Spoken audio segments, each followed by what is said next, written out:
And now, Suspense. Your host is Autolite, and this is Rex Marshall, speaking for the Autolite family. You know, Autolite serves throughout the world, wherever men travel. And the worldwide Autolite family includes among its members the greatest names in the industry, those who use Autolite products as original equipment.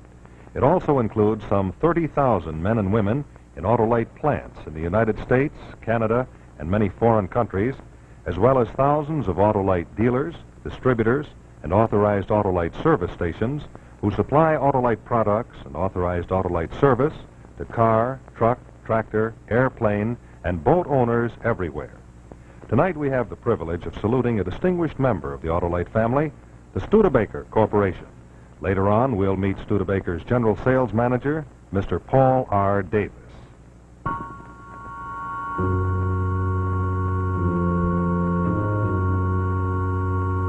And now, Suspense.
We're reopening a case, Bert.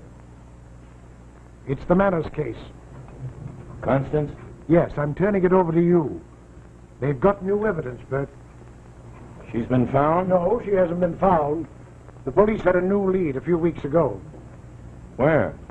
Duane, a little resort town upstate. You used to go there with Constance.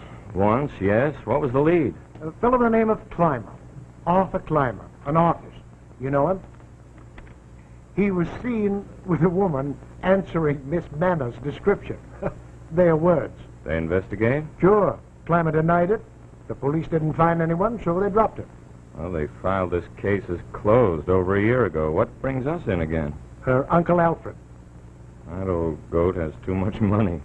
Look, Bert, I know it's a rough shake, stirring up this case again, but you know what she meant to her uncle. You were in love with the girl yourself before you married Sally. You're the logical man, Bert, if you're up to it emotionally.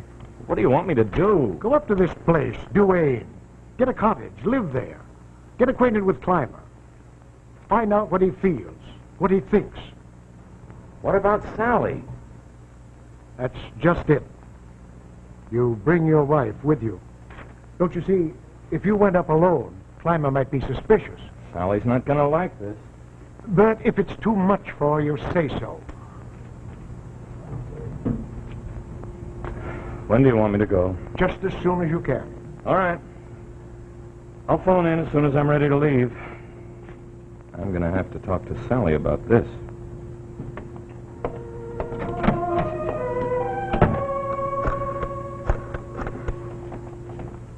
He'll take it, Jim. It's a rotten thing trying to make him do it. No. I'm thinking about his wife. They've only been married a year. Just left. He's gone to tell Sally.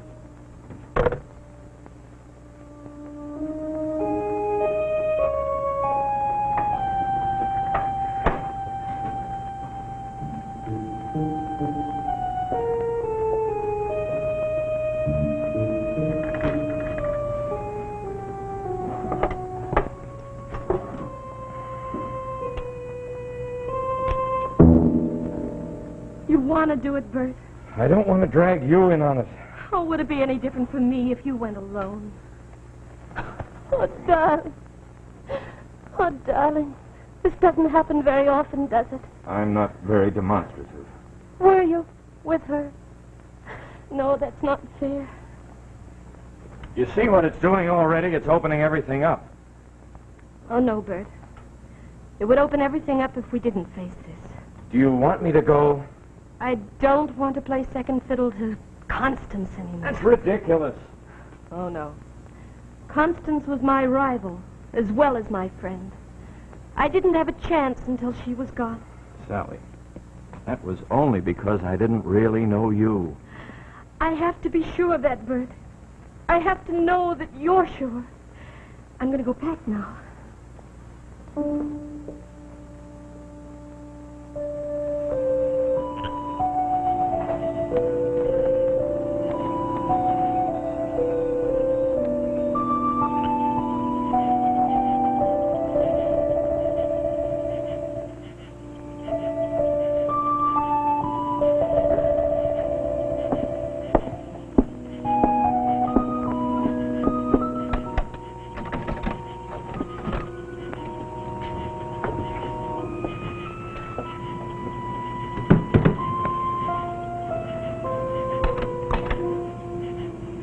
Haven't turned the electricity on. I told him that we'd be here tonight.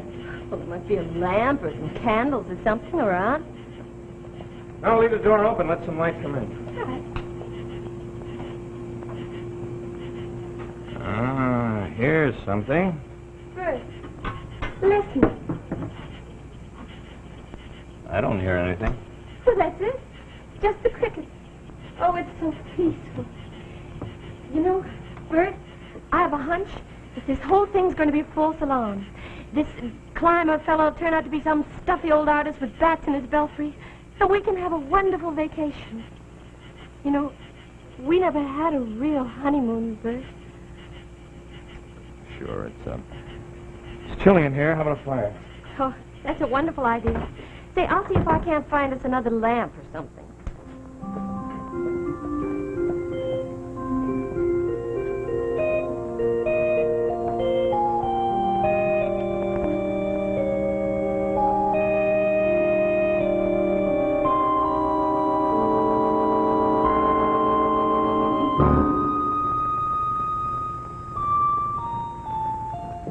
Bert, I found one.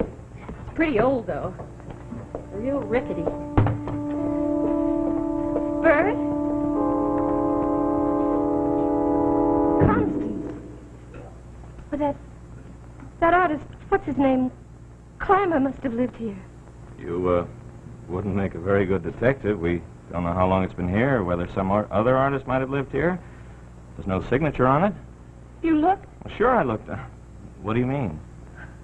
I thought when you saw this portrait, you stopped being a detective. Well, you thought wrong. I'm only a detective. That's all I want to be. Now, I'll call the renting office first thing in the morning and find out if Clymer did live here. Let her look at us. She'd prefer it that way. I'll go upstairs and see about the beds.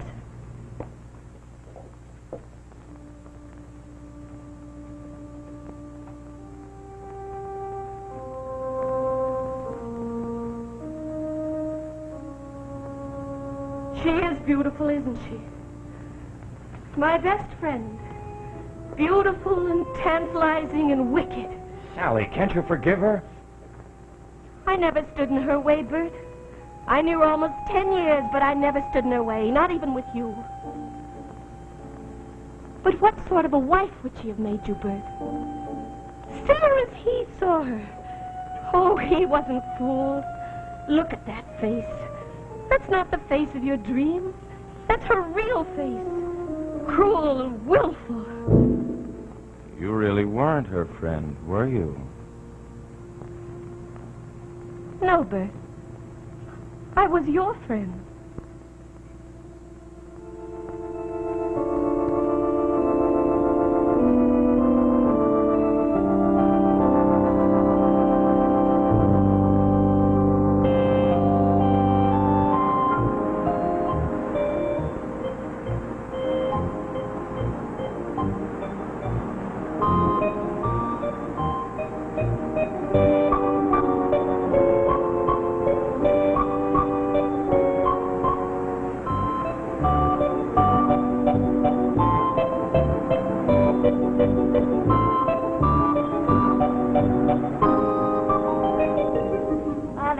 seem to remember who had the Eckridge house last summer. What, the Millers? They was up on the hill. Well, lots of artists come out here, don't they? I thought some artist might have it. Artists? Don't get many artists round here. Do we, David? Oh, was that fella made baskets 2 years ago. One ran his bicycle through the bake shop window. No. I mean painters or sculptors. Don't recollect no sculptors being here. Ain't much to sculpt but trees. Well, you must have some way of finding out. Can't you trace it? Don't see what difference it makes, young fella. Whoever it was, they ain't here now. Look, don't you keep books on the places you rent? Come to think of it, we didn't rent your cottage last summer. Mr. Eckridge done that himself. Where can I find him? Up in Maine. Left early this year. I see. Thanks for your trouble. Oh, did you ever hear of a fellow named Clymer, Arthur Clymer? Don't recall.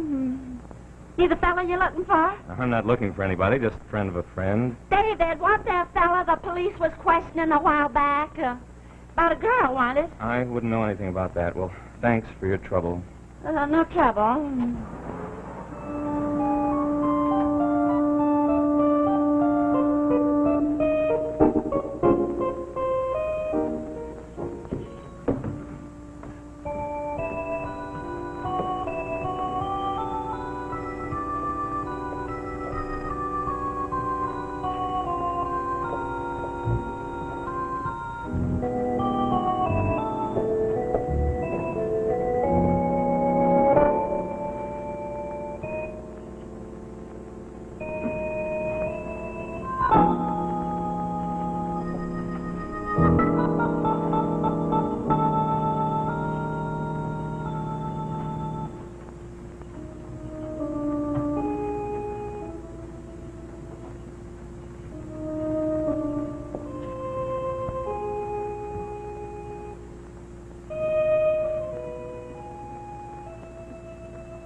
Anything happen?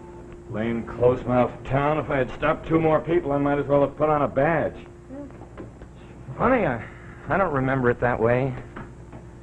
Remember? Bert, you were here before. With Constance. You never told me. Well, I thought I had, or she had. I don't see why it matters anyway. Go ahead, move it back. You see it's out of place. How do I know what place it was in? We can't escape her. Can we, Bert?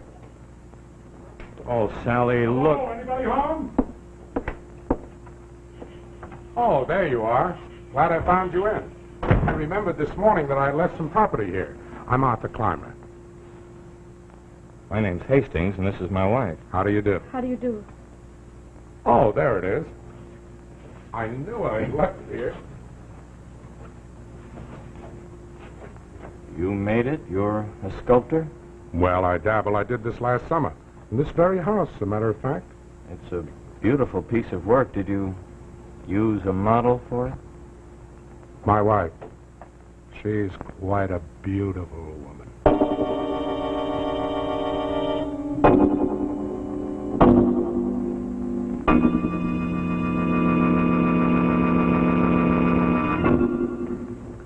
We'll return to our suspense story in just a moment. Right now, it's a great pleasure to salute a distinguished member of the Autolite family, the Studebaker Corporation. And we'd like you to meet Studebaker's General Sales Manager, Mr. Paul R. Davis. Thank you. And good evening, ladies and gentlemen. It's an honor and a real pleasure for me to appear on this Autolite program. We at Studebaker are old friends of Autolite, and Autolite products are well represented in our dramatically different 1953 models. Cars that are the exciting achievement of 100 years of Studebaker experience. Many of you no doubt have read Time magazine's fine cover story on Studebaker, which appeared a few weeks ago. But now, we'd like to show you an actual 1953 Studebaker, the new American car with the European look. This is the Studebaker Starliner hardtop, Isn't it a beauty? Look how long it is, how wide it is, how low it is. This Starliner is less than 5 feet high. It has the distinctive charm of a costly foreign car, but it's right down to earth in price. And it's thoroughly American in comfort and handling ease. This car styling is dramatically new. This is not an experimental car or a car for future buyers. This is a regular production car. You can order one just like it at a down-to-earth price. The 1953 Studebakers come in many body styles, low-price champions, and powerful Commander V8s that are surprisingly economical. This is our 1953 Land Cruiser V8. Big, roomy, luxurious. Here's the Commander V8 hardtop again. All Studebaker V8s offer power steering at extra cost. Now, the gas-saving Studebaker Champions. They also have the exciting European look. This Champion is the four-door sedan. It sells in the lowest price field. And here's the Champion Starlight Coupe. Just look at that rear deck. These are only a few of our body styles. All 1953 Studebakers offer automatic drive or overdrive at extra cost.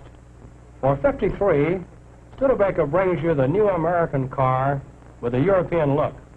And Autolite has cooperated with us fully in making these Studebakers the finest ever built. I'm sure that you will be thrilled with these entirely new, dramatically different 53 cars. I invite you to see them at your Studebaker dealers. Thank you, Mr. Davis. Autolite is proud of its years of association with Studebaker and Studebaker dealers everywhere.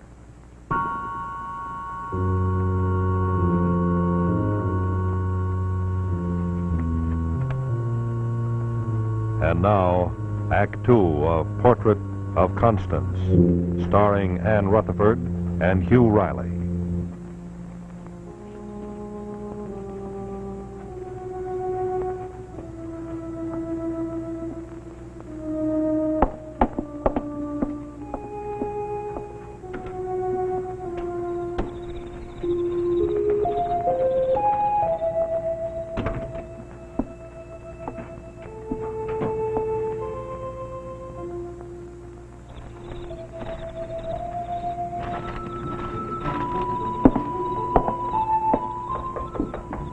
Come in.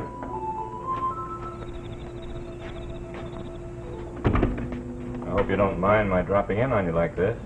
I left the door open. You're dressed rather formally, aren't you? I thought your wife would be here. Ah, yes, my wife. My beloved Constance. You came to see her, didn't you? No, I didn't. Sure you did. You saw her portrait. You fell in love with her. I'm used to it. That's not true. Why didn't you bring your wife? She's not well. You're lying. You came to see Constance. All right, you shall see her. Join the ranks of her admirers. Hardly an exclusive club. Constance, come here, darling. We have company. Constance, come and present yourself.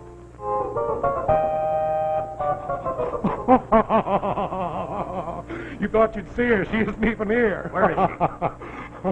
Where is she? Sorry to disappoint you, Hastings. She hasn't been here in quite a while. She's left you? Oh, no.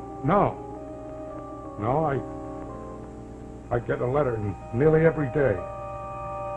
I'll get one in the morning. The little cheat. What are you doing here? What are you doing here? What are you prying for? I'm sorry. I don't know what to do. I keep her letters there in my desk, and all are closed in the closet. All are closed, just as they were. I try to go on with my work, and it's just agony, just agony. But I love her. Hastings, I love her more than a man should love a woman.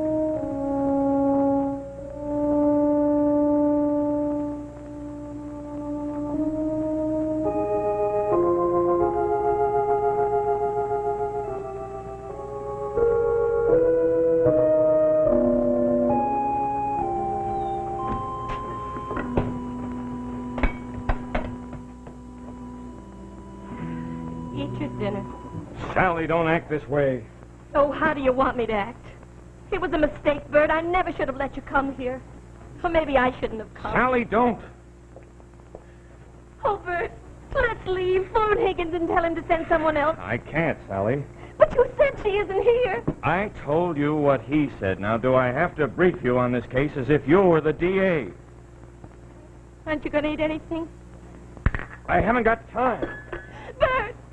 Bert! You're not going there again tonight. You think she's there, don't you? I don't know. Will you stop badgering me? You want her to be there, don't you? You want her to be there. You're still in love with her. Yes. Yes, I do want Constance to be there. Yes, I do still love her.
What are you doing here?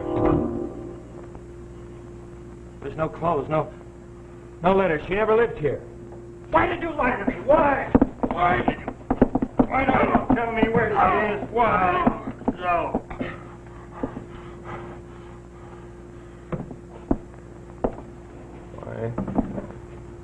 Why don't you tell me where she is? She's dead. How? How did she die? How does one die? That's an interesting question. Answer me. Some say when the breath leaves the body, there is death. But it is also said we live suspended in each other's minds, so perhaps there is no death. How? How did she die? I killed her. No, you didn't. You're out of your mind. No, not anymore. Maybe I was. Maybe I had reason. You've seen her face. To kiss that face, waking and sleeping. You know what that means to a man? To see her loveliness, walk with it and touch it and know it is not yours. To hear her say, I love you. To hear her say, I love you. But I could not win her. She belonged to no one but herself. You know what that means? She's buried outside. I'll show you.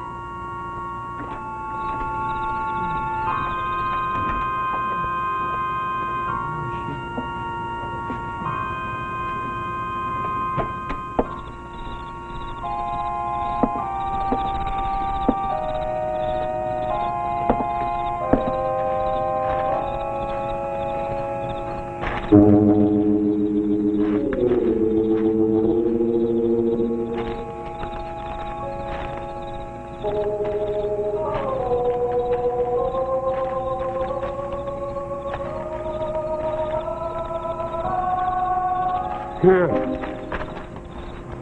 An angel of death. A little angel of death for my Constance.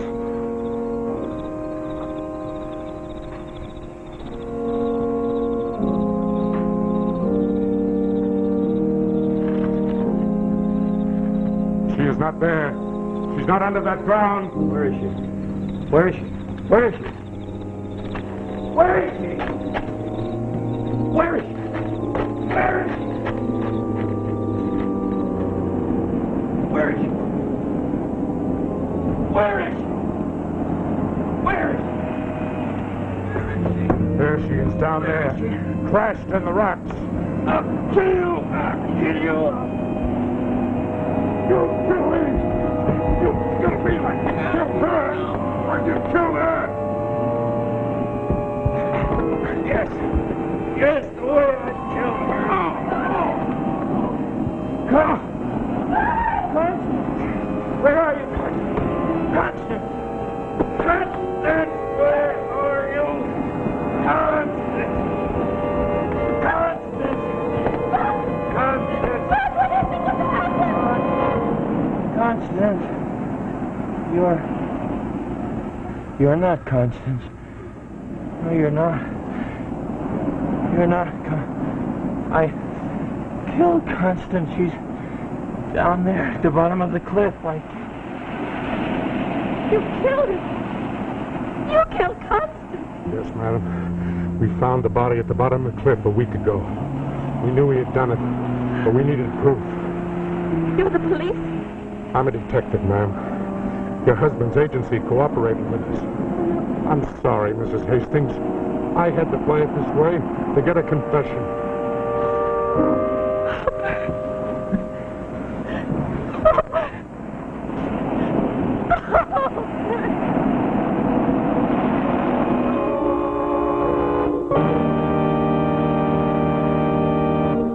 And so we come to the end of another story of suspense brought to you by Autolite. Tonight we had the privilege of saluting a distinguished member of the Autolite family, the Studebaker Corporation. We were happy to have had as our special guest Studebaker's General Sales Manager, Mr. Paul R. Davis.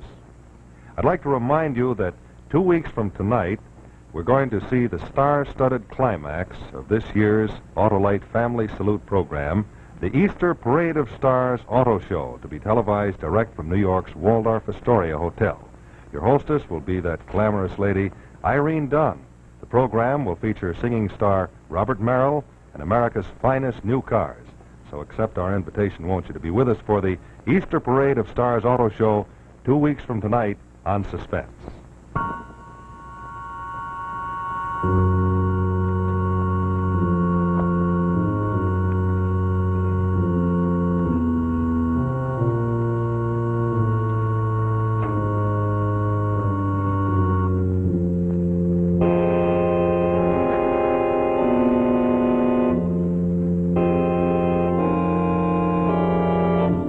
Sculpture on tonight's program by Arnold Berger.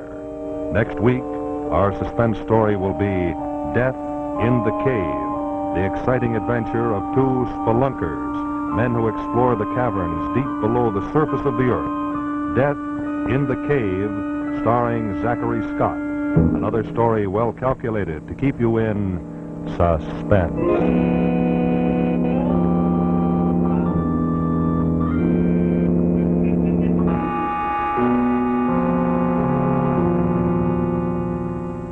Tuesday Night Thrills Danger on the CBS Television Network.